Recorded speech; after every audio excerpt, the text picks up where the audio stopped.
शब्द बोला था एक, गलती से कहो या जानबूझकर कहो कि किसी को भी आध्यात्मिक ज्ञान नहीं है, इनका आध्यात्मिक मार्ग शून्य है, ज्ञान शून्य है।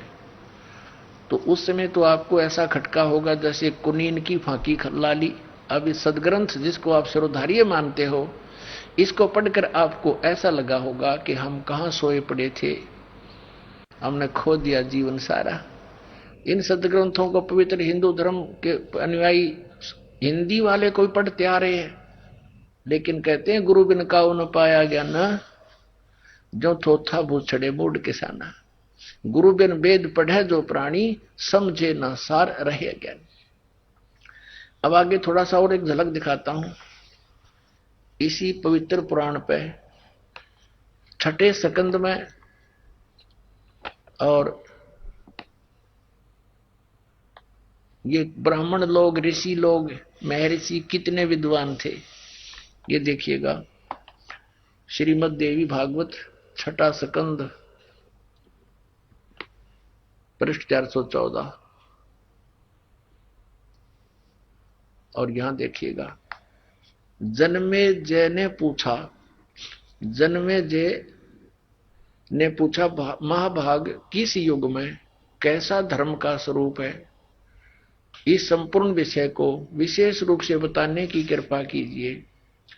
व्यास जी बोले, राजन ये निश्चय ही है कि सतयुग में ब्राह्मण वेद के पूर्ण विद्वान थे। उनके द्वारा निरंतर भगवती जगदम्बा की आराधना होती थी। भगवती का दर्शन करने के लिए उनका मन सदा ललायित रहता था। प्रत्येक गांव में शक्ति मंदिर का उद्घाटन हो, यानी दुर्गा का मंदिर हो, इस विषय की उनके मन में बड़ी उत्सुकता थी। अब देखिए क्या कहा है व्यास जी ने कि सतयुग के ब्राह्मण, ऋषि महर्षि जिनको कहते हैं, ये वेद के पूर्ण विद्वान थे और दुर्गा की पूजा करते थे। ये खाक विद्वान थे वेद के। वेद में कहीं लिखा है दुर्गा की पूजा के विषय में? और अभी आपने पढ़ा इसी पवित्र देवी पुराण के 7वें स्कंद में और 562 पृष्ठ पे, हिमालय को ज्ञान देते समय दुर्गा खुद कह रही है कि मेरी पूजा भी त्याग दो, केवल एक ब्रह्म की पूजा करो, जैसा इसने नॉलेज है। और कहा उसका ओम नाम है, ओम नाम का जाप करो, ब्रह्म प्राप्ति उद्देश्य रखो, इससे तुम्हारा कल्याण होगा और तुम उसको प्राप्त कर जाओगे जो ब्रह्म लोक में रहता है। अब इन सतयुग के विद्वानों को दुर्गा के इस स्टेटमेंट ने फेल कर दिया। वो तो कहती है कि ब्रह्म का जाप करो, सब मेरी पूजा भी त्याग दो और सब बातों को छोड़ दो। और ये वेद के विद्वान कहाँ हैं? और ये कहते हैं कि वो दुर्गा की पूजा कराया करते। बताओ, ये है इनका अध्यात्म ज्ञान। अब देखिएगा, हम पढ़ रहे हैं, ये छठा स्कंद आपको दिखाया, फिर देख लीजिए एक बार। 414 पृष्ठ है। जन्मेजय ने पूछा महाभाग किस युग में कैसा धर्म का स्वरूप है, इस संपूर्ण विषय को विशेष रूप से बताने की कृपा कीजिए। व्यास जी बोले, राजन यह निश्चय है कि सतयुग में ब्राह्मण वेद के पूर्ण विद्वान थे और उनके द्वारा निरंतर भगवती जगदम्बा यानी दुर्गा की आराधना होती थी। भगवती का दर्शन करने के लिए उनका मन सदा ललायित रहता था और प्रत्येक गांव में शक्ति मंदिर का उद्घाटन हो, इस विषय की उनके मन में बड़ी उत्सुकता थी। बताइए, खाक विद्वान थे वेद के विद्वान का, और पूजा करना दुर्गा की। अब फिर यहां व्यास जी बता रहे हैं कि धर्म की यही स्थिति त्रेता में भी रही, परंतु कुछ ह्रास हो गया। सतयुग की जो स्थिति थी वह द्वापर में विशेष रूप से कम हो गई। राजन, उन प्राचीन युगों में सतयुग, त्रेता, द्वापर में जो राक्षस समझे जाते थे वे कलयुग में ब्राह्मण माने जाते हैं। ले भाई, इन ब्राह्मणा की सुन लो राम कहानी। इन ब्राह्मणा की सुन रहे हो कलयुग के ब्राह्मण कैसे हैं कि जो सतयुग त्रेता द्वापर में राक्षस होया करते, इसे वर्तमान के ब्राह्मण है कलयुग के। और इन ब्राह्मणों ने कबीर परमात्मा के साथ वो जुल्म गुजारे थे, जो परमात्मा कहा करते थे तुम गलत साधना कर रहे हो बच्चों, क्यों ब्राह्मण भी तो उसी के बच्चे हैं पूर्ण परमात्मा के। वो सबको सावधान करना चाहते थे कि तुम दोषी हो रहे हो इनको गुमराह करके, लेकिन उन्होंने ऐसे जुल्म गुजारे थे, उनका लीला पढ़ लो तो आंखों से आंसू नहीं सूखे। और ऐसे कर्म राक्षस ही कर सकते हैं।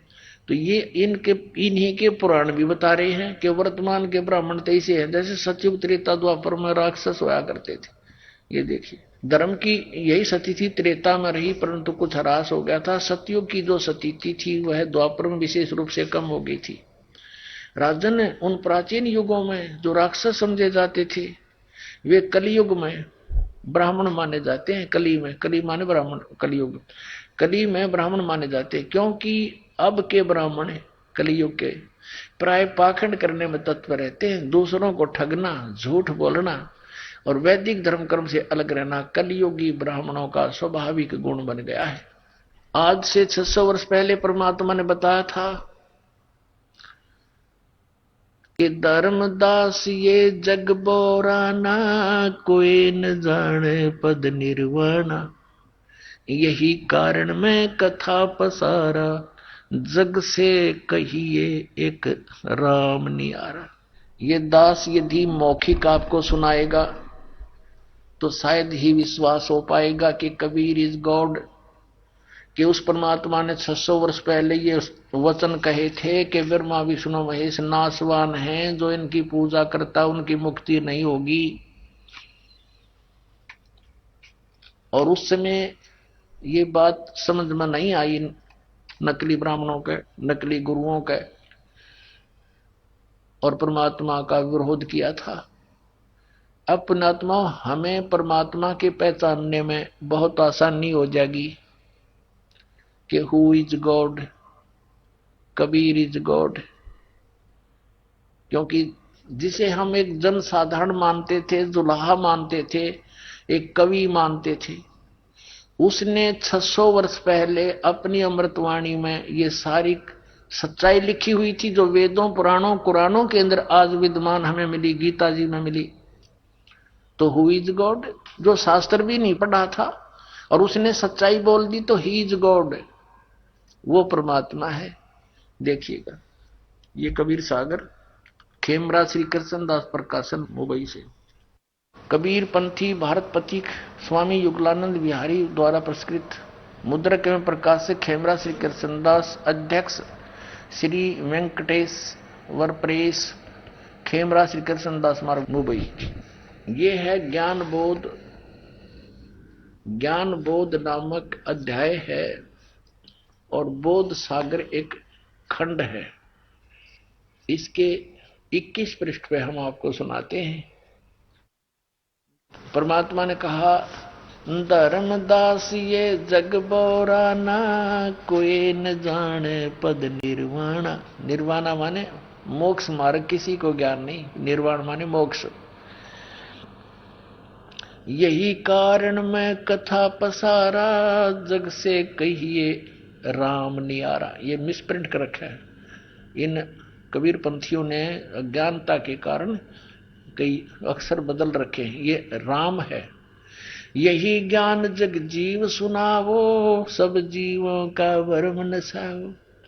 अब मैं तुमसे कहूं चिताई, तेरे देवन की उत्पत्ति भाई। तेरे तीनों देवताओं का जन्म मृत्यु बताता हूं, कैसे उत्पत्ति हुई ब्रह्मा विष्णु महेश की। कुछ संशय सब संशय तुम्हारे मिट जाई, भरम गए जग वेद पुराना, आदि राम का वेद न जाने। आदि राम है, राम राम सब जगत बखाने, आदि राम कोई बिरला जाने। देखो यहाँ राम राम शब्द है, तो यहाँ भी आदि राम इसी से संबंधित है। तो सब जगह राम ही जाने। राम राम राम सब जगत बखाने, आदि राम कोई बिरला जाने। आदि राम सनातन परमात्मा। ज्ञानी सुने सो हृदय लगाई, मूर्ख सुने तो गम ना पाई। इस राजा राम को तो सब जानते हैं और उसी तक की महिमा बखानते हैं, लेकिन जो मैं बता रहा हूं उस राम के बारे में, ज्ञानी सुने सो हृदय लगाई, मूर्ख सुने तो गम ना पाई। अब इन तीनों देवताओं की उत्पत्ति बताता हूं। अब मैं तुमसे कहूं चिताई, तेरे देवन की उत्पत्ति भाई। माँ अष्टंगी पिता निरंजन, ये सरपुरुष काल। माँ अष्टंगी पिता निरंजन, ये जमदारुण वंशन अंजन। पहले कीन निरंजन राई, पीछे से माया उपजाई। क्या बताते हैं कि पहले तो इस ज्योत स्वरूपी निरंजन काल की उत्पत्ति हुई और पीछे थी दुर्गा की उत्पत्ति हुई थी। माया रूप देख अति शोभा, देव निरंजन तन मन लोभा। कामदेव धर्मराय सताए, देवी को तुरंत दरखाए। पेट से देवी करी पुकारी, हे साहेब मोह करो उबारी। टेर सुनी सतगुरु तय आए, अष्टंगी के बन छुड़वाए। परमात्मा वास्तविकता यह है कि टेर सुनी ता हम आए। 22 पृष्ठ पे, धर्मराय को हिकमत की ना, नख रेखा से भग कर लेना। धर्मराय की कही तब आशा, दुर्गा प्रेग्नेंट होगी। 3 पुत्र अष्टंगी जाए, ब्रह्मा विष्णु शिव नाम धराए। हे भगवान, 600 वर्ष पहले परमात्मा ने लिखा, ये आज का लिखा हुआ लेख नहीं पुण्यात्माओं, कि 3 पुत्र इस दुर्गा के उत्पन्न हुए काल निरंजन के संयोग से, स्त्री पुरुष कर्म से, और ब्रह्मा विष्णु शिव नाम धराए। 3 देव विस्तार चलावे, इनमें यो जग धोखा खावे। पुरुष गम कैसे के कोई पावे, काल निरंजन जग भरमावे। 3 लोक अपने सुत दीन्या, सुन निरंजन बासालीन्या। अलख निरंजन सुन ठिकाना, ब्रह्मा विष्णु शिव भेद न जान्या। अपने पिता के बारे में ब्रह्मा विष्णु महेश को भी ज्ञान नहीं आज तक। और परमात्मा कहते, जिसने काल की भी उत्पत्ति की, वो परमात्मा सतपुरुष कबीर साहब बता रहे हैं, अपने द्वारा उत्पन्न अपने पुत्रों की जानकारी। अब वो परमात्मा जिसने सबकी सृष्टि की, वो कबीर साहब है, और वो बता रहे हैं 600 वर्ष पहले। जिसको ये कहते थे वेद नहीं पढ़े, गीता नहीं पढ़ी, क्योंकि संस्कृत नहीं जानता, पुराणों की क्या जाने ये, वो तो जानी जान थे, वो तो सबके रचनहार थे। उनको इन वेदों कतेबों से लेना देना क्या था? उन्हें जो बोलना था वो सच्ची बोलनी थी, वो लिख कर चले गए। आज इसी सच्चाई का समर्थन हमारे पवित्र सदग्रंथ कर रहे। इससे सिद्ध हो रहा है कि कबीर इज गॉड है, वो कबीर सृजनहार है, हमारा सबका क्रिएटर है। अब देखिएगा, 3 देव सो उसको धावे, निरंजन का वो पार ना पावे। अलख निरंजन बड़ा बटपारा, बटपारा माने ठग है, ये धोखा देने वाला। 3 लोक जीव कीन आहारा, ब्रह्मा विष्णु शिव नहीं बचाए, सकल खाए पुन दूर उड़ाए। तिनके सुत हैं तीनों देवा, अंदर जीव करते हैं सेवा। अब दे तोड़ पाड़ दिया परमात्मा ने, कमाल कर दिया कि इन दुर्गा और काल के सुत हैं, पुत्र हैं ये 3 देवता, ब्रह्मा विष्णु और शिव। और अंधर जीव, तत्व ज्ञानहीन प्राणी अंधे, तत्व ज्ञान नेत्रहीन अंधे यानी ज्ञानहीन, इन्हीं की पूजा करते हैं। सेवा माने पूजा। तिनके सुत हैं तीनों देवा, अंदर जीव करते हैं सेवा। अंधे इनकी पूजा करते हैं। अकाल पुरुष का हूं नहीं चीन्या, काल पाए सभी गए लीन्या। ऐसा राम सकल जग जाने, आद राम को ना पहचाने। तीनों देव और असुर अवतारा, ताको भजे सकल संसारा। तीनों गुण का ये विस्तारा, धर्मदास मैं कहूं पुकारा। गुण तीनों की भक्ति में, भूल पड़ो संसारी। कहे कबीर निज नाम बिन, कैसे उतरो पार। पुण्यात्माओं, ये तो आप जी ने परमेश्वर कबीर जी द्वारा लगभग 600 वर्ष पहले बोला यथार्थ ज्ञान उस पवित्र कबीर सागर के अंदर पढ़ा जो आदरणीय धर्मदास जी ने लिपिबद्ध किया था। अब हम ये देखना चाहेंगे कि यदि ये वचन, यही जानकारी हमारे पवित्र सदग्रंथ पुराणों में मिल जाती है तो फिर हु इज गॉड, कौन है भगवान और कौन है विद्वान? कबीर इज गॉड और कबीर ही है विद्वान। अब दिखाते हैं आपको। ब्रह्मा विष्णु शिव की उत्पत्ति की थोड़ी सी झलक दिखाते हैं। और ये तीनों नासवान हैं, ये भी दिखाते हैं। ये देखिएगा, श्रीमद् देवी भागवत और गीता प्रेस गोरखपुर से प्रकाशित है। संपादक हनुमान प्रसाद पोदार, चिमनलाल गोस्वामी। प्रकाशक के मुद्रक हैं गीता प्रेस गोरखपुर, गोविंद भवन कार्यालय कोलकाता का संस्थान। ये इनके फोन और फैक्स नंबर है। इसके 123 पृष्ठ पर हम आते हैं। तीसरा स्कंद है और ये चौथा अध्याय चल रहा है 123 पृष्ठ पे। भगवान विष्णु जी अपनी माता दुर्गा की स्तुति कर रहे हैं। तुम शुद्ध स्वरूपा हो, ये सारा संसार तुम इसे उद्भासित हो रहा है। मैं ब्रह्मा और शंकर, हम सभी तुम्हारी कृपा से विद्यमान हैं। हमारा आविर्भाव और तिरोभाव हुआ करता है। केवल तुम ही नित्य हो, जगत जननी हो, प्रकृति और सनातनी देवी हो। स्पष्ट हो गया। विष्णु जी कह रहे हैं मैं ब्रह्मा और शंकर, हमारा तो आविर्भाव माने जन्म और तिरोभाव माने मृत्यु हुआ करता है। केवल तुम ही नित्य हो, जगत जननी हो। ये भी प्रकृति भी दुर्गा को कहते हैं, ये भी ध्यान रखना, आपको गीता जी में काम आओगे। और सनातनी देवी हो। भगवान शंकर बोले देवी, यदि महाभाग विष्णु तुम्ही से प्रकट हुए हैं तो उनके बाद उत्पन्न होने वाले ब्रह्मा भी तुम्हारे बालक हुए।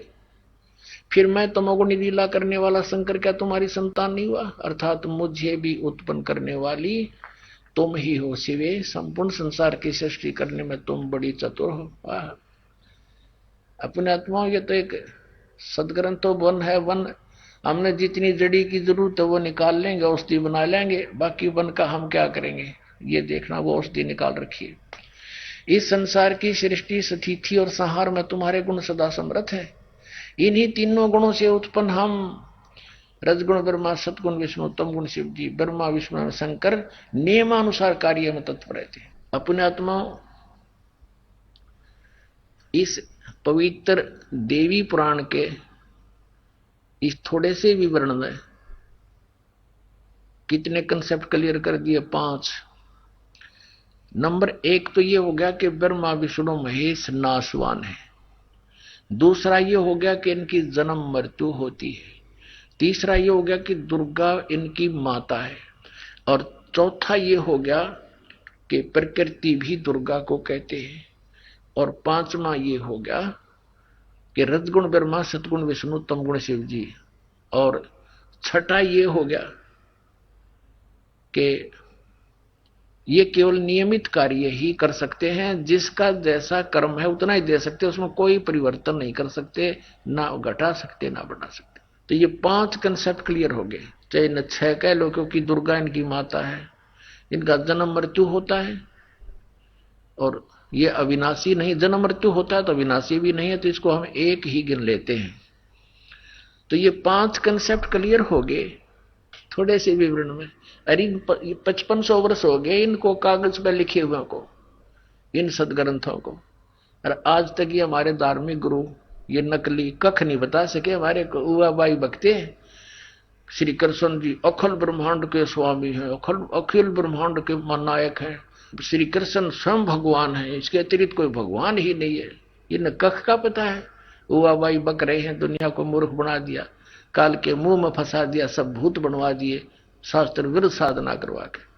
अब और डिटेल दिखाते हैं कि इनका पिता कौन है। मां का तो बेड़ा पट गया पवित्र दुर्गा पुराण में, देवी पुराण में। अब संक्षिप्त शिव पुराण दिखाते हैं आपको। गीता प्रेस गोरखपुर से प्रकाशित, संपादक हनुमान प्रसाद पोदार। ये वहीं से गीता प्रेस गोरखपुर से प्रकाशित व मुद्रित है। गोविंद हुनकारियर कोलकाता का संस्थान गोरखपुर। अब इसके आपको 98वें पृष्ठ से शुरू कराते हैं। ये 98वें पृष्ठ संक्षिप्त शिवपुराण, इसके लास्ट से लेंगे थोड़ा सा, इससे आगे लिंक बन जाता है, इसका क्रम बन जाता है। अपने पुत्र नारद की यह बात सुनकर लोक पितामह ब्रह्मा वहां इस प्रकार बोले। 5वां अध्याय समाप्त हुआ। रुद्र संहिता, ये रुद्र संहिता है। ब्रह्मा जी ने कहा, ब्रह्मन देव श्रोमणे, तुम सदा समस्त जगत के उपकार में लगे रहते हो। तुमने लोगों के हित की कामना से यह उत्तम बात पूछी है। जिसमें चराचर जगत नष्ट हो गया था, सर्वत्र केवल अंधकार ही अंधकार था, कुछ भी नहीं था। उस समय तत् सद्ब्रह्म, इस श्रुति में जो सत्य सुना जाता है एकमात्र वही शेष था। अब ये हमने 99वें पृष्ठ पर पढ़ा, रुद्र संहिता का 5वां अध्याय, 6वां अध्याय पढ़ रहे हैं संक्षिप्त शिवपुराण। अब 100 पर पढ़ेंगे। ब्रह्मा जी क्या कह रहे हैं? जिस परब्रह्म के विषय में ज्ञान और अज्ञान से पूर्ण उक्तियों द्वारा इस प्रकार विकल्प किए जाते हैं। ब्रह्मा जी का है, कुछ ज्ञान कुछ अज्ञान से विकल्प किए जाते हैं। उसने कुछ काल के बाद द्वितीय की इच्छा प्रकट की। उसके भीतर एक से अनेक होने का संकल्प उदित हुआ। उस निराकार परमात्मा ने अपनी लीला शक्ति से अपने लिए मूर्ति की कल्पना की। जो मूर्ति रहित परम ब्रह्म है, उसकी मूर्ति ये सदाशिव है। भगवान सदाशिव है। अर्वाचीन और प्राचीन विद्वान उन्हीं को ईश्वर कहते हैं। उस समय एकाकी रहकर स्वेच्छानुसार विहार करने वाले उन सदाशिव ने अपने विग्रह से स्वयं ही एक स्वरूप भूता शक्ति की सृष्टि की। अब यूं कहता ना, कुछ ज्ञान और कुछ अज्ञान सुनाऊंगा, ऐसे सुना जाता। पूर्ण परमात्मा कबीर साहब कहते हैं, हम ब्रह्मा को मिले आकर के ब्रह्मा को समझाया, ज्ञान इसने ध्यान से सुना, इसने मेरे को गुरु भी धारण किया। फिर दूसरी बार जब ये गए परमात्मा इनको आगे मंत्र देने के लिए, पीछे से काल ने इनकी बुद्धि फेर दी और कहा, ये सब झूठ बोलता है, ये सब झूठा है, इसकी बातों में मत आना। दूसरी बार परमात्मा गए, ब्रह्मा जी ने मैं तो नहीं दिया उनको, अनदेखा किया उनकी बातों को और कहा कि नहीं, हमें जो ज्ञान है वो सही है, आप यथार्थ ज्ञान से परिचित नहीं है। लेकिन फिर भी परमात्मा से सुने उस ज्ञान को कुछ आधार बनाया इसने, निराकार आकार में होया, सदाशिव बन गया। उसने अपने ही अंग से एक स्त्री की उत्पत्ति की, दुर्गा की, जो उसके श्री अंग से कभी अलग होने वाली नहीं थी। और वास्तविकता ये आपने सृष्टि रचना में दास ने बहुत बार सुनाई है, आने वाले समय में सुनाएंगे कि इस काल ने दुर्गा को खा लिया था, बुरी नजर की थी इसने, दुर्गा ने सूक्ष्म रूप बनाया था, इसके पेट में चली गई थी और परमेश्वर ने ही इसके शरीर से बाहर निकाल ली थी। यह प्रकृति दुर्गा यहाँ अज्ञान पूर्ण बातें कर रहा है ब्रह्मा जी, क्योंकि इनको ज्ञान नहीं था कंप्लीट। परमात्मा से सुने हुए ज्ञान को भी अड़ंगा करके पेश कर दिया। अब देखो, उस समय एकाकी रहकर भगवान सदाशिव में अर्वाचीन और प्राचीन विद्वान उन्हीं को ईश्वर कहते हैं। उस समय एकाकी रहकर स्वेच्छानुसार विहार करने वाले सदाशिव ने, इस काल ने, इस सदाशिव रूप में प्रकट हो गया काल, अपने विग्रह से स्वयं ही एक स्वरूप भूता शक्ति की सृष्टि की, जो उनके अपने श्रीअंग से कभी अलग होने वाली नहीं थी। ये इसने अड़ंगा अड़ा रखे यहाँ पर। उस पराशक्ति को प्रधान प्रकृति गुणवती माया, उसको प्रधान भी कहते हैं, प्रकृति भी कहते हैं, बुद्धि तत्व की जननी विकार रहित बताया है। वह शक्ति अंबिका भी कही गई है। उसी को प्रकृति जोर देकर कहा प्रकृति। और सर्वेश्वरी त्रिदेव जननी, ब्रह्मा विष्णु महेश की माता, जन्म देने वाली, नित्य और मूल कारण भी कहते हैं। सदाशिव द्वारा प्रकट की गई उस शक्ति के 8 भुजाएं हैं। नाना प्रकार के आभूषण उसके श्री अंगों की शोभा बढ़ाते हैं। वह देवी नाना प्रकार की गतियों से संपन्न है और अनेक प्रकार के अस्त्र शस्त्र धारण करती है। हो गया ना, उसके 8 भुजाएं हैं, सीधा दुर्गा है ये।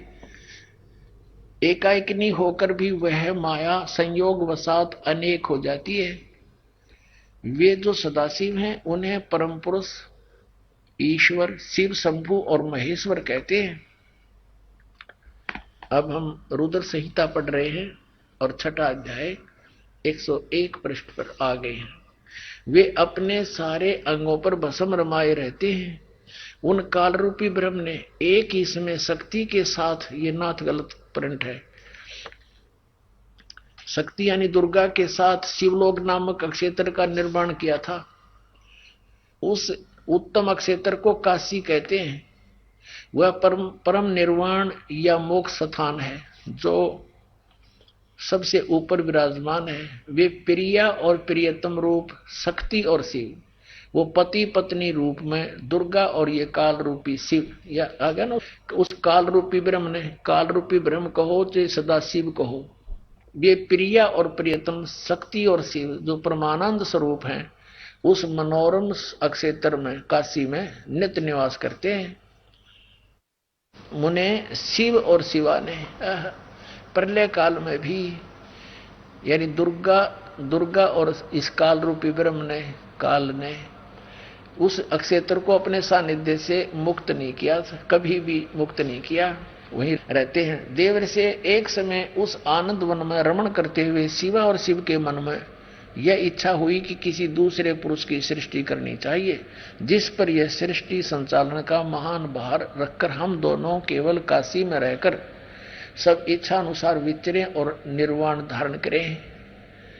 ऐसा निश्चय करके शक्ति सहित सर्वव्यापी परमेश्वर शिव ने अपने वाम भाग के 10वें अंग पर अमृत मल दिया। फिर तो वहां से एक पुरुष प्रकट हुआ। इन्होंने, काल ने और दुर्गा ने अपना स्त्री पुरुष कर्म किया, ग्रस्त कर्म किया, उससे एक पुरुष प्रकट हुआ। उसका नाम कह दे रहा, एक पुत्र उत्पन्न हुआ। 102 पृष्ठ पे देखो, 102 पृष्ठ पे ये संक्षिप्त शिव पुराण हम पढ़ रहे हैं। शिव ने कहा, जो बच्चा उत्पन्न हुआ उसको, उसके बारे में कहा, वत्स व्यापक होने के कारण तुम्हारा विष्णु नाम विख्यात हुआ। इति सिद्धम के दुर्गा और काल के संयोग से, पति पत्नी व्यवहार से विष्णु की उत्पत्ति हुई। अब सिद्ध हो गया विष्णु की माता दुर्गा और पिता ये सदाशिव काल रूपी ब्रह्म, ये काल है, ज्योति नरेंद्र है। अब ब्रह्मा के माता पिता, नेक्स्ट ये तो 6ठा अध्याय समाप्त हुआ। देखिए अब ये हमने पढ़ा, तेरा विष्णु नाम विख्यात हुआ, 6ठा अध्याय समाप्त हुआ। 7वें अध्याय में रुद्र संहिता और पृष्ठ नंबर 103 पे अब ब्रह्मा जी कहते हैं देवर से, तत्पश्चात कल्याणकारी परमेश्वर सांब सदाशिव ने, इस काल ने पूर्ववत प्रयत्न करके, जैसे विष्णु उत्पन्न किया था दुर्गा से संयोग से, अपने दाहिने अंग से मुझे उत्पन्न किया। अपने आत्मा।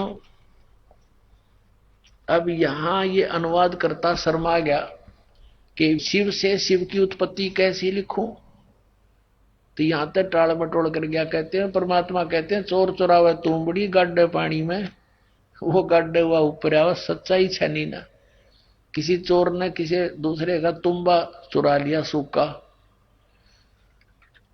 एक फुटबॉल जैसा होया करे, इतना लंबा, ये समझ लो सीताफल जैसा, पेठे जैसा, और वो सूखने के बाद बिल्कुल खाली हो जाता अंदर से। साधु लोग उसको एक तारा भी बनाते थे, उसमें जल भी रखते थे, और वो चोर छुपाने के लिए जल में बढ़ गया और वो नीचे छोड़ आवे। वो बाहर आगे बैठे, इतने थोड़ी देर में ऊपर आ गए, नून चमक जा, वो फिर दबा का आवे, वो थोड़ी सी देर में आके ऊपर, फिर वो नू दिखा कीते तो ऊपर निकला। तो कहते हैं इन्होंने इस सच्चाई को छुपाने की पूरी कुचेष्टा की, लेकिन ये छुपा नहीं सके। अब देखो यही शिव पुराण आपको दिखाते हैं। प्रश्न नंबर 24 पे एक बार श्री ब्रह्मा जी और श्री विष्णु जी का झगड़ा हो गया इस बात पे। ब्रह्मा जी कहने लगा मैं तेरा बाप हूं, तू मेरे से उत्पन्न हुआ है, मैंने सारे जगत की रचना की है। और विष्णु जी कहने लगे मैं तेरा पिता हूं, तेरा जनक हूं, तेरी उत्पत्ति मेरी नाभि कमल से हुई है। इस बात पर दोनों का काफी युद्ध हो गया। इस काल रूपी ब्रह्म ने, इनके पिता ने, ये गुप्त रहता है, इसने प्रतिज्ञा कर रखी है मैं कभी किसी के समक्ष नहीं आऊंगा, अपने ओरिजिनल रूप में, ओरिजिनल वास्तविक रूप में। ये कभी जैसे कहीं पर जैसे ब्रह्मा विष्णु का आपस में विवाद हुआ तो शिव रूप में आ गया, कहीं पर विष्णु और शिव का विवाद होता है तो ये ब्रह्मा के रूप में खड़ा हो जाता है। तो ये समझ नहीं पाए कौन है ये, के सांग है। तो अपरमात्मा ने आके बताया, इसके सारे षड्यंत्र का बांडा फोड़ कर दिया। अब क्या हुआ, ये काल आकर खड़ा हो गया। पहले इसने सतम पिलर डाल दिया बीच में, जिसको लिंग बोलते हैं, तेजों में लिंग खड़ा कर दिया, पिलर बहुत बड़ा। तो दोनों युद्ध करना बंद करके ब्रह्मा और विष्णु जी आश्चर्य में पड़ गए कि इतना लंबा कहां से आ गया अचानक। फिर उसको कोई ऊपर ने एक नीचे ने इसमें ढूंढने लगे। लंबी कथा है, हम सॉल्व करेंगे भी। तो उसी समय ये काल आ गया वहां पर शिव रूप में, इन दोनों को समझा कि तुम भगवान नहीं हो और तुम अपने आप को भगवान मान बैठे। तो फिर इन्होंने प्रश्नोत्तरी की, वो आगे दिखाते हैं। हम अपने मतलब की वस्तु लेते हैं। ये है 24 पृष्ठ श्री विष्णु पुराण और विद्वेश्वर संहिता। और इसमें ये ब्रह्मा और विष्णु का युद्ध हुआ, इनके बीच में ये सतम खड़ा कर दिया। इसके बाद फिर काल जब ब्रह्मा आ गया इनके सामने शिव रूप में, इनकी वार्ता हुई। ब्रह्मा और विष्णु ने पूछा, प्रभु सृष्टि आदि 5 कृत्यों के लक्षण क्या है, यह हम दोनों को बताइए। भगवान शिव बोले, मेरे कृत्यों को समझना अत्यंत गहन है, तथापि मैं कृपा पूर्वक उन्हें उनके विषय में बता रहा हूं। ये सारा कुछ हम अपने मतलब की बात लेंगे। ये आपने पढ़ा 25 पृष्ठ पे विद्वेश्वर संहिता, संक्षिप्त शिव पुराण 26 पृष्ठ पे। अब यहां हम आ जाते हैं। अब ये काल कह रहा है ब्रह्मा और विष्णु को, पुत्रों तुम दोनों ने तपस्या करके प्रसन्न हुए मुझ परमेश्वर से सृष्टि और सतिथि नामक 2 कृत्य प्राप्त किए हैं। अब स्पष्ट है, ये बोलने वाला तीसरा है कोई। वो कह रहा है कि पुत्रों, ब्रह्मा और विष्णु को कह रहा है पुत्रों तुमने स्वयं अपनी तपस्या करके मुझसे ये 2 जॉब प्राप्त की है, 2 पोस्ट प्राप्त की हैं। कौन सी? सृष्टि और सतिथि की। अब आगे देखो, 2 कृत्य प्राप्त किए हैं, सृष्टि और सतिथि नामक। पुत्रों तुम दोनों ने तपस्या करके प्रसन्न हुए मुझ परमेश्वर से सृष्टि और सतिथि नामक 2 कृत्य प्राप्त किए हैं। ये दोनों तुम्हें बड़े प्रिय हैं। इसी प्रकार मेरी विभूति स्वरूप, यानी मेरी ही शकल के रुद्र और महेश्वर ने, ये मैं नहीं है, ने 2 अत्यंत कृत सहार और तिरोभाव मुझ से प्राप्त किए हैं। अब जो दास कंसेप्ट क्लियर करना चाहता था वो ये हो गया कि ये 4 और हैं, ये बोलने वाला 5वां है। महेश्वर, रुद्र, ब्रह्मा और विष्णु, इनका पिता है यो काल, यो 5वां न्यारा है। इति सिद्धम कि ब्रह्मा विष्णु महेश के पिताजी कौन है? काल रूपी ब्रह्म। अपने आत्माओं 600 वर्ष पहले भगवान कबीर साहब ने कहा था, अब मैं तुमसे कहूं चिताई, त्रिदेवन की उत्पत्ति बाई। मां अष्टंगी पिता निरंजन, ये जमदारुण वंशन अंजन। पहले की निरंजन राई, पीछे से माया उपजाई। माया रूप देख अति शोभा, देव निरंजन तन मन लोभा। अब बताते हैं, निरंजन की ने भोग विलासा, माया को रही तब आशा। 3 पुत्र अष्टंगी जाए, ब्रह्मा विष्णु शिव नाम धराए। कति सिंपल लैंग्वेज में मालिक ने ये सूक्ष्म वेद में बता रखा है। कि इस काल रूपी ब्रह्म सरपुरुष की और दुर्गा के संयोग से दुर्गा को आशा रही, प्रेग्नेंट हुई, फिर उन 3 पुत्रा की उत्पत्ति की, कति क्लियर कर दिया। और फिर मालिक ने एक शब्द और बोला, गुण तीनों की भक्ति में ये भूल पड़ो संसारे, कहे कबीर निज नाम बिना कैसे उतरो पारे। 3 देव की जो करते भक्ति, उनकी कदे ना हो मुक्ति। कंसेप्ट क्लियर हो गया, तो नासवान है और इनकी भक्ति करने से वो पूर्ण मोक्ष कैसे प्राप्त होगा, जहां जाने के बाद फिर लौटकर कभी संसार में नहीं आते, ये आप जन्मते मरते हैं। तो इसके लिए इन्हीं पवित्र सदग्रंथों से प्रमाणित करेंगे आपके लिए। पहले तो ये प्रमाणित करते हैं ये 3 गुण क्या है, रजगुण ब्रह्मा, सतगुण विष्णु, तमगुण शिव जी। वैसे तो बहुत बार आ चुका है, फिर भी पुण्यात्माओं ये अज्ञान भी हमारे अंदर हजारों वर्षों से फीड किया गया, झूठा लगातार लगातार फीड कर दिया, हम यहां तक भर दिए। इस अज्ञान अंदर जगह नहीं, लेकिन ये ऐसा ज्ञान है कि अपनी जगह बनाएगा और उसको बाहर फेंक देगा उठा करके। अब देखना मार्कंडेय पुराण में स्पष्ट किया है, ये अपने पवित्र पुराण सदग्रंथ हैं जिनको हम शिरोधार्य मानते रहे और पढ़ते रहे और खरीदते रहे। ये गीता प्रेस गोरखपुर से प्रकाशित है, प्रकाशक एवं मुद्रक हैं गीता प्रेस गोरखपुर, गोविंद वन कार्यालय कोलकाता का संस्थान। अब इसके 123 पृष्ठ पर ले चलते हैं आपको। 123 पृष्ठ पे अब यहां से शुरू करेंगे, 122 से हम संक्षिप्त मार्कंडेय पुराण। यहां देखिएगा, मार्कंडेय जी बोले, ये मार्कंडेय जी का ही आगे ज्ञान है, यहां आ जाते हैं इसके सामने हम। इस तरह स्वयंभू परमात्मा की 3 अवस्थाएं हैं, रजगुण प्रधान ब्रह्मा, तमोगुण प्रधान रुद्र और सतोगुण प्रधान विश्वपालक विष्णु हैं। ये ही 3 देवता हैं और ये ही 3 गुण हैं। वैसे तो पुण्यात्माओं कहते हैं बुद्धिमान को संकेत गणाओ है, बहुत होता है, फिर भी क्योंकि हम बहुत दिनों से रंगे पड़े हैं, कि मन में थोड़ा सा भी कंसेप्ट क्लियर ना हुआ तो ये काल फिर स्थान बना जाएगा आपके अंतःकरण में। लेकिन दास ऐसी जगह छोड़ना को ना कि ये फिर समा जाए आपके अंदर। ये देखिएगा श्रीमद् देवी भागवत, ये प्रथम भाग, ये कहां से प्रकाशित है, अथ देवी भागवतम सभाष्टीकम सहमात्यम, खेमरा श्री कृष्ण दास प्रकाशन, बंबई 4।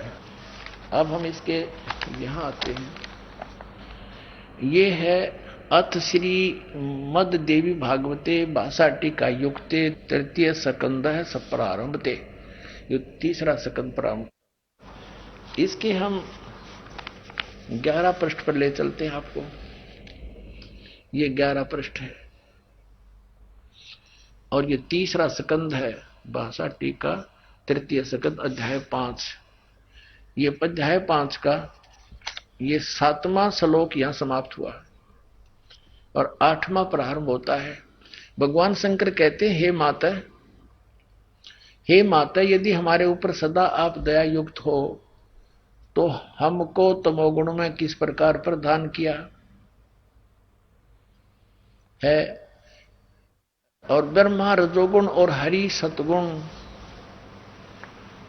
युक्त किए हैं। अब संस्कृत भी पढ़ेंगे हम। 7वां ये समाप्त हुआ, 8वां प्रारंभ होता है। भगवान शंकर कहते हैं, यदि दया धर्मना न सदाम्बिके, यदि दया धर्मना, यदि आप दया युक्त हो बना दिया, इति सिद्धम रजगुण ब्रह्मा सतगुण विष्णु तमगुण शिव जी। अब ये दास आपको पवित्र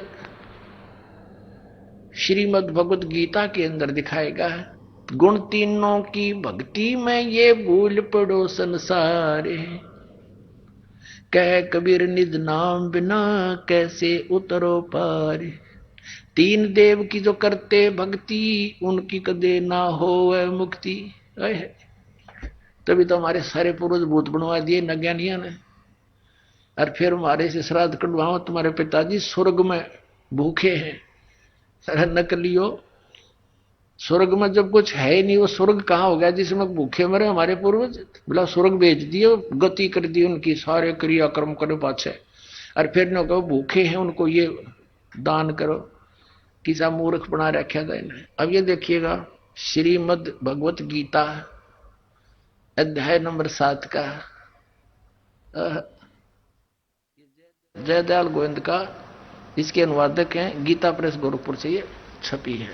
ये देखिएगा अध्याय नंबर 7 के 1, 2, 3 में गीता ज्ञानदाता कहता है कि अर्जुन अब ऐसा ज्ञान बताने जा रहा हूं जिसको जानने के बाद कुछ भी जानना शेष नहीं रहेगा। देखना अथ सप्तमोध्याय 7वां अध्याय प्रारंभ। श्री भगवान उवाच, इसमें कितने भी श्री कृष्ण उवाच नहीं है, भगवान उवाच। ये आप देख रहे हो सामने, अरे कृष्ण जी ने बोली, हे पार्थ अनन्य प्रेम से मुझ में आसक्त चित्त मेरे प्राण होकर तथा अनन्य भाव से मेरे प्राण होकर योग में लगा हुआ, जिस प्रकार से संपूर्ण विभूति बल ऐश्वर्य आदि गुणों से संपन्न सबके आत्म रूप मुझको संशय रहित जानेगा, उसको सुन कहते तू मुझे अच्छी तरह समझ जाएगा, वो ज्ञान बताता हूं। साथ में देगा दूसरा श्लोक, मैं तेरे लिए इस विज्ञान से तत्व ज्ञान को संपूर्णता कहूंगा, जिसको जानकर संसार में फिर कुछ भी जानने योग्य शेष नहीं रह जाता। अब ये 5वें श्लोक में 2 प्रकृति बताई है। इस 7वें अध्याय के 5वें श्लोक में पृथ्वी जल अग्नि वायु आकाश मन और बुद्धि और अहंकार, ये तो 8 प्रकार की जड़। इस प्रकार ये तो 8 प्रकार से विभाजित मेरी प्रकृति है, ये 8 प्रकार के भेद वाली है। ये तो अपरा मेरी जड़ प्रकृति है। और इससे दूसरी जिससे यह संपूर्ण जगत धारण किया है, मेरी जीव रूपा प्राचेतन प्रकृति जान, ये दुर्गा है। आगे देखो हम आते हैं अध्याय नंबर 7 के और श्लोक नंबर 12 पे, क्योंकि ताजा ताजा सिद्ध हुआ है कि रजगुण ब्रह्मा है, सतगुण विष्णु, तमगुण शिव जी, ये याद रखना।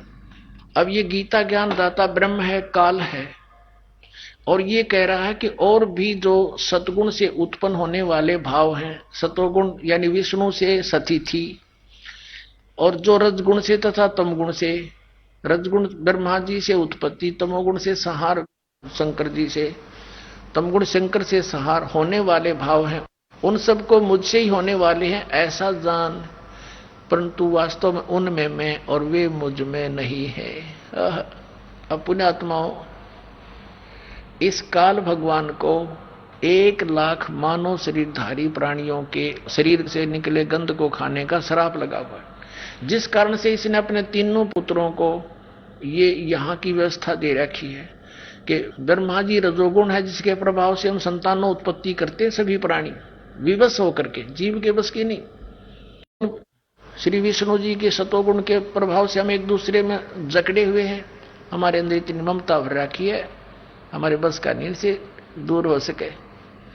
और तीसरा जो संहार करता है शंकर भगवान, ये भी काल का पुत्र है। तो इन तीनों से ये कहता है कि जो रजगुण से होता है वो ब्रह्मा जी से उत्पत्ति और विष्णु जी से स्थिति और शिव जी से संहार जो कुछ भी हो रहा है, इसका निमित्त कारण तो मैं ही हूं, पर मैं इनके सामने नहीं आता, इनसे अलग रहता हूं।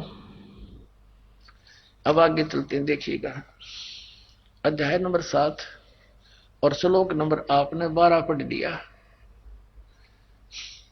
और भी जो सतोगुण से उत्पन्न होने वाले भाव हैं, यानी सचिथि, और रजोगुण जो ब्रह्मा से सृष्टि उत्पत्ति, और तमोगुण शंकर से जो संहार होता है, उन सब को मुझसे ही होने वाले हैं ऐसा ही जान, परंतु वास्तव में इनमें मैं और वे मुझ में नहीं है, इनसे बाहर है ये।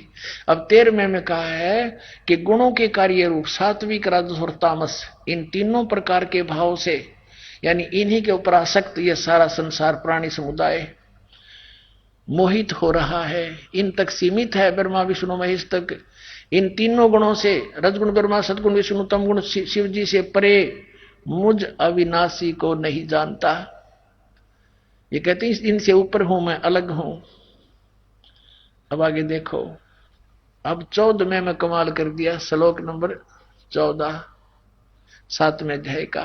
क्योंकि यह अलौकिक अर्थात अति अद्भुत त्रिगुणमयी मेरी माया, रजगुण ब्रह्मा सतगुण विष्णु तम गुण शिव जी के द्वारा फैलाया गया ये जाल, ये बड़ी दुस्तर है, बड़ा खतरनाक है। जो पुरुष केवल मुझको निरंतर भजते हैं वे इस माया को ब्रह्मा विष्णु महेश से ऊपर उठ जाते हैं, उल्लंघन कर जाते हैं। यानी जो ब्रह्म से लाभ होता है वो ब्रह्मा विष्णु महेश के लाभ से अधिक स्वर्ग प्राप्ति होती है।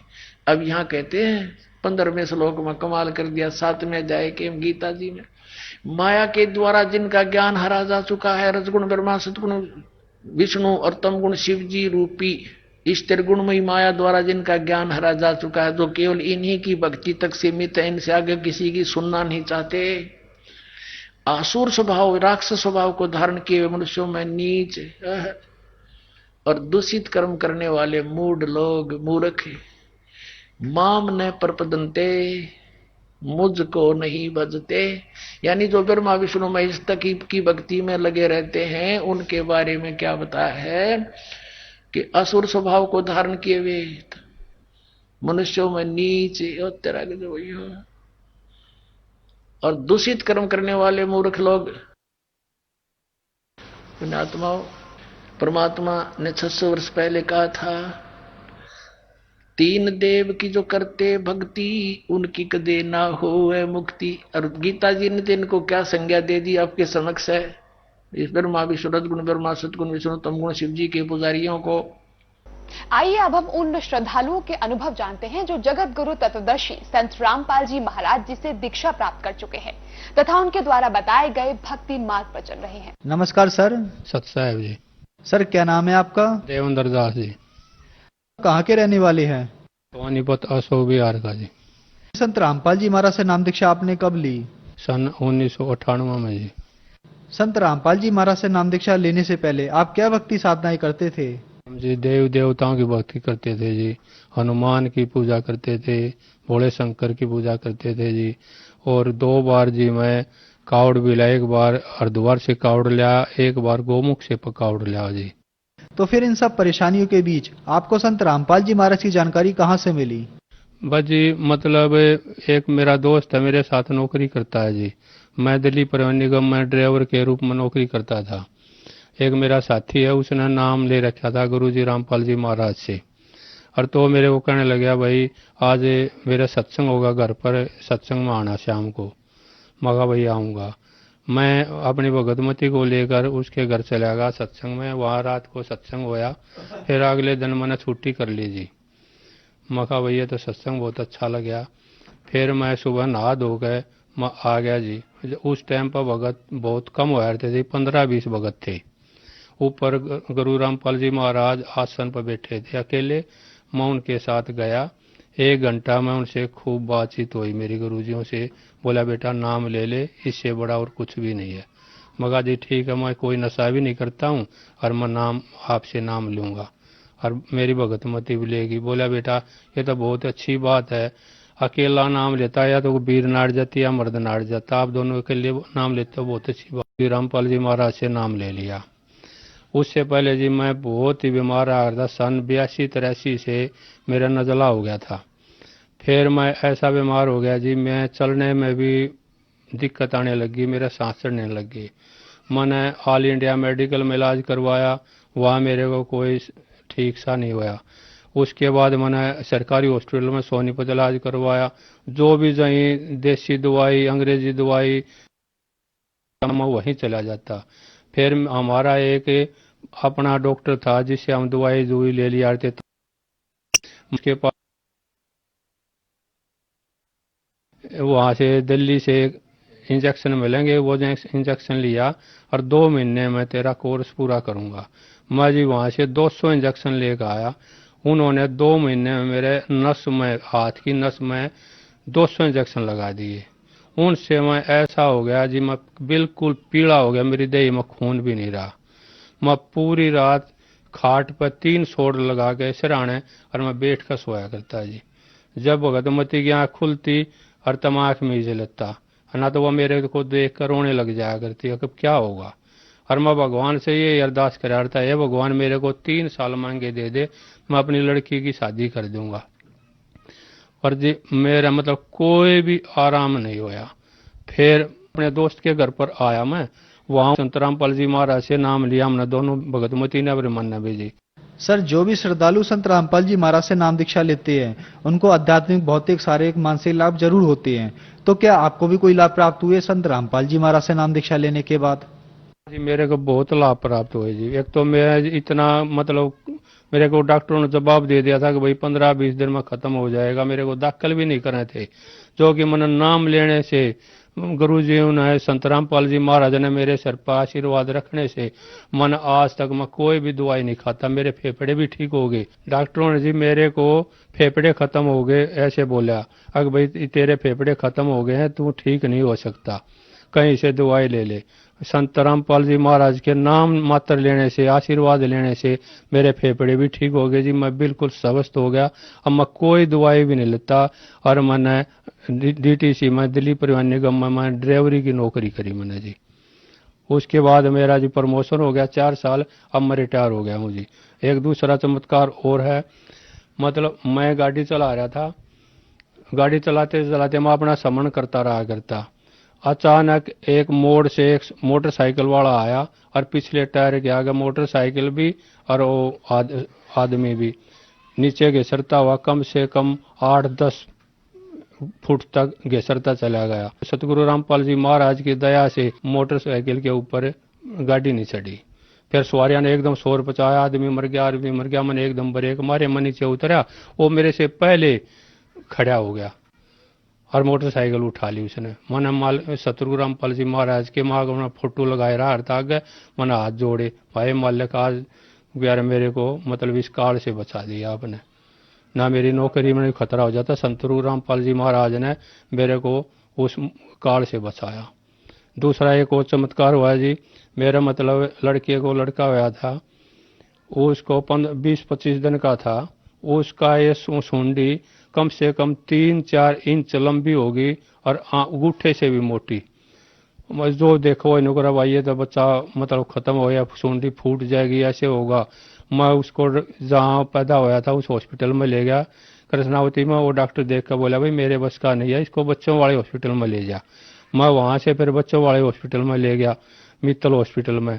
उस डॉक्टर को देखा, डॉक्टर देखते ही एकदम अचंभे में हो गया, बोला भाई मेरे बस का नहीं है, कहीं ले जा इसको यहाँ से। मैं उसको वापस कर लिया आज। 2 दिन के बाद मैं बरवाड़ा आश्रम में सत्संग था, मैं बरवाड़ा आश्रम में गए, हम वो बच्चे को वहाँ ले गए। जब मिला सत्संग के बाद मिला ही हुई और तो सतगुरु रामपाल जी महाराज क्या दर्शन के लिए हम गए और तो सतगुरु रामपाल जी महाराज आए और तो उसकी दादी उस लड़के को ले रही थी, उन्होंने आशीर्वाद दिया। फिर उसने बोला गुरु जी क्या रहा, बच्चे का सूंड बड़ा हो रहा है। उन्होंने तौलिया उठाया और गुरु जी ने देखा, उसके ऊपर गुरु जी ने हाथ रखा था अपना। 2 दिन में वो सूंड का पता भी नहीं लगा। सतगुरु रामपाल की महाराज की दया से वो सूंड भी बिल्कुल खत्म हो गया, आम आदमी बच्चों की तरह उसकी सूंडी हो गई जी। फिर एक चमत्कार हो रहा है जी, मैं ऊपर कमरे में सोया हुआ था, अचानक 4 मतलब जो ये भूत होते हैं जिन अच्छे लंबे दांतों वाले, वो आ गए एकदम मेरे पास, बोले हम तेरे को लेकर जाएंगे। मखा मेरा तुम कुछ नहीं बिगाड़ सकते। इतने में देखा तो एक आग का गोला आया मेरे सामने, मैं उठ के और बाहर आ गया बगड़ उसमें छत पे। और तो होने वाले अगे देखिए आ गया, घाल आ गई, अब तेरे को हम लेकर जाएंगे। मखा मेरा तुम कुछ नहीं बिगाड़ सकते, मैं मालिक की शरण में हूँ। और तो बोले अब देख तू, अब ले जाएंगे हम। और तो जैसे वह आग का गोला मेरे पास आया, मैं आंख मीच के और अपने मंत्र जाप करने लग गया। 5-4 मिनट मैंने मंत्र जाप करे, वो आग का गोला मेरे पास आवा और उल्टा हट जा जी। मैं पसीनों में लाल हो गया मेरा मुंह आग के लपटों से। फिर मैंने आँख खोली, मेरे पास वहाँ कुछ भी नहीं मिला। अगले दिन में गुरु जी रामपाल जी महाराज के आश्रम में क्रोथा गा जी, मैंने जा गुरु जी से बताई, मैं गुरु जी कि यार ऐसे ऐसे मेरे साथ होया। बोला बेटा वो काल था, अब तेरी मालिक ने अमर बुधा दी है और अपने समरण को मंडा रहे। मेरे को जी मालिक ने सतगुरु रामपाल जी महाराज ने ऐसे ऐसे चमत्कार करे हैं, बहुत ज्यादा जी। अरे मैं पहले सोनीपत था, पहले मकान बना लिया था मैंने, वहां प्लॉट साथ में खाली पड़े थे, मैं गाय रखा था एक भैंस जी, रोज आना कोइन को बाहर प्लॉट में बांधा था गाय भैंस, उसके खूटे बैठ कोइन को टूणा कर जाती, दाने कभी पतासे कभी कुछ। बीरवानी रोज कहती, बोले देखो वहां ये कर रखा है, वहां ये कर रखा है। एक दिन मैं जाकर मैंने रुक्का मार के बोला, मैं कहा भाई एक एक मुट्ठी से हमारा कुछ नहीं होगा, हम सतगुरु रामपाल जी महाराज की शरण में हैं, जिसका गणे फालतू हो रहे हो तो हमारा बोरी गिर जाओ, डांगरों को तो मैं खुआ लूंगा, ये मिट्टी में गिर जाते हो तुम। उस दिन के बाद जी हमारे किसी खुट्टे पर किसी ने कुछ भी नहीं गिरा, अगर भाई इनका कुछ भी नहीं होगा। गुरु जी ने जी इतने चमत्कार, रामपाल जी महाराज ने इतने चमत्कार रखे कि बुझ मत ना जी। और मेरी ऐसी स्थिति थी जी, मैं साइकिल पर सत्संग में आया करता गुरु जियों के पास, रात को भी अपनी औरत को बिठा गए भगतमती को। अब मालिक की सतगुरु रामपाल की महाराज की दया से अब जी दोनों लड़के हैं, दोनों लड़कियों के पास अलग गाड़ी है, मेरे पास 2 मोटरसाइकिल हैं। और तक क्या जी गायों के लिए एक जिप्सी और मालिक ने सतगुरु रामपाल जी महाराज की दया से मिल गई, उसमें तो मैं खेत में से चारा लाता हूँ जिप्सी में। मालिक ने इतने चमत्कार करा कि सतगुरु रामपाल जी महाराज की दया से अगर जी बूझो मत नाम बहुत ही अच्छी उससे रहते हैं जी। सतगुरु रामपाल जी महाराज के जी शब्द में शक्ति है जी, जो नाम देते हैं उनमें पूर्ण परमात्मा की शक्ति है। और एक सतगुरु रामपाल जी महाराज जी एक पूर्ण परमात्मा आए हुए हैं, उनके मंत्रों में जी इतनी शक्ति है, इतनी किसी में शक्ति नहीं है जी, जिससे हमारे को पूरी जनता को इतने लाभ होते हैं जी। जो सतगुरु रामपाल जी महाराज से नाम ले लेते हैं जी, सबके दुख मिट जाते हैं। हमने सुना है कि कुछ लोग कहते हैं कि संत रामपाल जी महाराज ब्रह्मा विष्णु महेश की पूजा छुड़वाते हैं, इन बातों के पीछे क्या सच्चाई है? सतगुरु रामपाल जी महाराज जी किसी की भक्ति नहीं छटवाते जी, वह शास्त्रों के अनुसार भक्ति करवाते हैं जी। सर, संत रामपाल जी महाराज से नाम दीक्षा कैसे ले सकते हैं? आजकल जी टीवी चैनलों पर सतगुरु रामपाल जी महाराज का सत्संग आता है जी, वहाँ पीली पट्टी चलती है, उस पर जी फोन नंबर लिखे होते हैं जी, उनके ऊपर फोन करो और अपने नजदीक के नामदान के अंदर पर जाकर अपना नामदान ले सकते हैं जी। धन्यवाद सर। सत साहेब जी।